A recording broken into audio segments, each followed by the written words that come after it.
Hello, welcome back.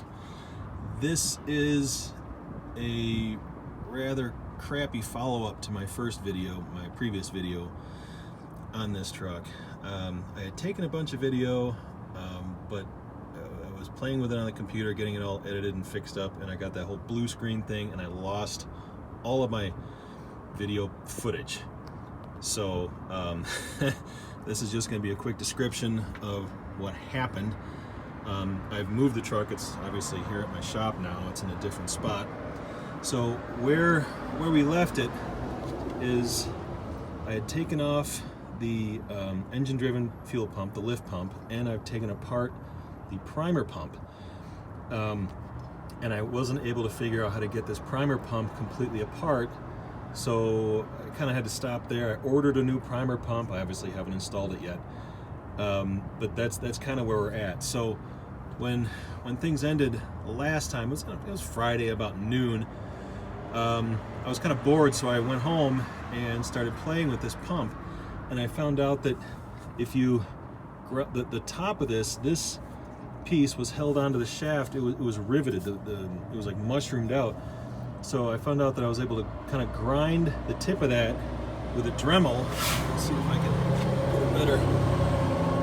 There. I ground the top of that shaft off with a Dremel, and this round piece came off, and I could get in there and replace that gasket.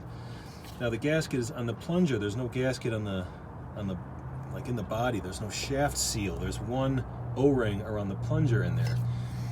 So I was able to do that, and also I was able to play with the pump a little bit, try to figure out how it all works, and come to find out that the primer pump works very much in parallel with the engine-driven pump. It's on its own side of it's on its same side of the valving as the engine-driven pump. So I found out a few very important things. Like in the first video, I couldn't screw this down. This part of it wouldn't screw down, and I remember saying in the video, I don't know how important that is. Well, it turns out it's real important, because when you screw this down, you're actually sealing the piston. There's a gasket in there. In fact, I remember I took the thing apart and I said, oh, there's a gasket in there. The plunger of that pump seals against that gasket. When you screw this down, you seal off the whole part of the primer pump. So even if, as you're pushing the thing up and down, even if you do bring in a little bit of air, you seal that off so that it doesn't draw in any more air. That's one reason why cranking that down is so very important. The other reason is that if you don't crank this down and secure this, when the engine-driven pump draws fuel in, it actually acts on this plunger, and it'll suck the plunger down. Conversely, as the engine-driven pump pushes fuel out, it'll push the plunger up. So screwing that down is very important, and it turns out it was probably the reason why this engine wasn't running. So I figured that out at home on Friday afternoon. I got real excited, so I had to come back and check it out and try to get it running. But as you can see, I had a little trouble with the fuel lines. There's two lines. Let's see if I can show you the other one. There's this one that goes to the filter housing, and then there's another one right here that also goes to the filter housing. These are rigid lines, and they're only in there with these are brass nuts, and there's a rubber washer in there that does the sealing.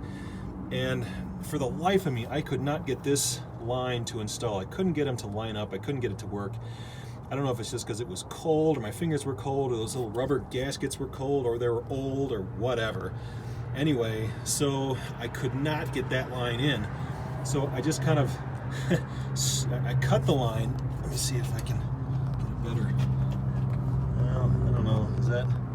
I guess you can kind of see there. I cut the hard line, and I just kind of wrapped and strapped a flexible line in there to try to get it to work, and it ran. The engine ran. Now, I didn't know, this is the outlet side of the pump. I didn't know how much pressure, come on, focus. I didn't know how much pressure existed in this circuit, so I wasn't sure if this was going to blow itself apart. But it lasted enough to get here, and the engine did start, and it ran, it was about a 40-minute drive, 30-40 minutes to get from where it was to here to the shop.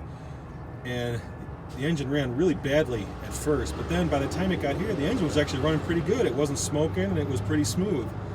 So I'm thinking the fuel system was just really contaminated with water and maybe or some air and maybe some water and some bunch of other crap. It just took a long time to clear that stuff out and get this thing running. So anyway, I'm going to fix this. I'm going to replace the primer and then do a little tune-up on the engine. That's going to be sold. I'm sorry I lost all that footage, but that happens sometimes.